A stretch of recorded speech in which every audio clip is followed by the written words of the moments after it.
আপনাদের বাসার ছাদের রড কি এরকম জোন এবং মরিচা ধরে নষ্ট হয়ে গেছে অথবা নষ্ট হচ্ছে? আর এরকম প্রবলেম হলে কি করণীয় কি, এবং এরকম মরিচা ধরলে তারপর কি করে আপনারা কাজ ধরতে পারবেন? এভাবে ঢালাই দেওয়া কি সম্ভব?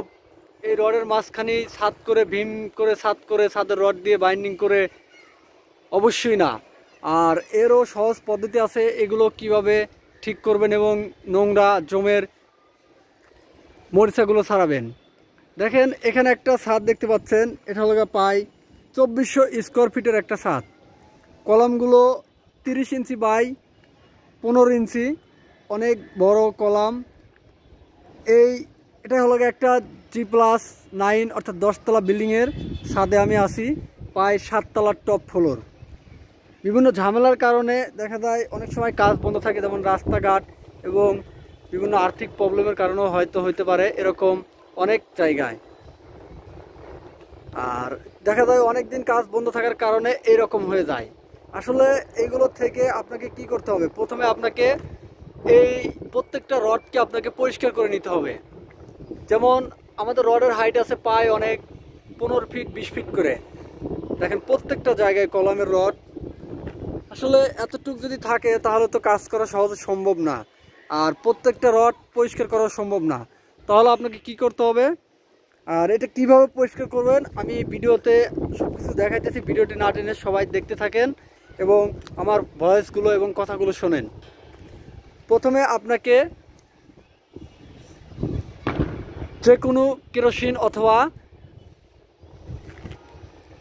লুব্রিকেন্ট তেল দিয়ে প্রথমে আপনাকে একটু ভিজে রাখতে হবে। প্রথমে ভিজিয়ে রাখবেন, 1 থেকে 2 দিন ভিজিয়ে রাখবেন, মানে দিনে 1 থেকে 2 বার এই তেলটা দিবেন। কেরোসিন হোক অথবা মোবিল, পাতলা মোবিল পাওয়া যায়, এটা দিবেন। দেওয়ার পরে কি করবেন, দেওয়ার পরে আপনারা কি করবেন, কাপ ব্রাশ পাওয়া যায় অথবা বিভিন্ন সিরিজ কাগজ পাওয়া যায় অথবা জিআই তারের ব্রাশ পাওয়া যায়। এই ব্রাশগুলো এনে সুন্দরভাবে পরিষ্কার করবেন।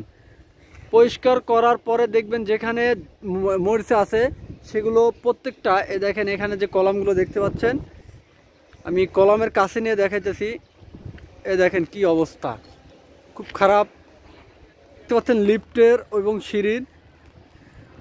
এরপর মরিচাগুলো কাপ ব্রাশ অথবা বিভিন্ন হাতের ব্রাশ পাওয়া যায়, সেই হ্যান্ড ব্রাশ দিয়ে অথবা সিরিজ কাগজ পাওয়া যায়, সেগুলো দিয়ে একটু ঘষবেন। ঘষার সাথে সাথে উঠে যাবে এবং তারপর কি করবেন, এগুলো ঢালাই করবেন। তারপর আপনি ছাদের মানে ঢালাই দেওয়ার জন্য প্রস্তুতি নিতে পারেন।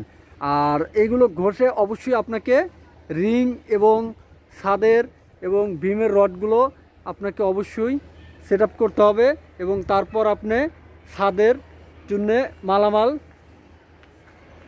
ঠিক করতে পারবেন। তাছাড়া আপনি এরকম রডে কখনোই ছাদ ঢালাই দেবেন না, দিলে আপনার মারাত্মক ক্ষতি হবে। দেখা যায় সিমেন্ট এবং কংক্রিট যে মিক্সিং রেশিও আমাদের এর সাথে অর্থাৎ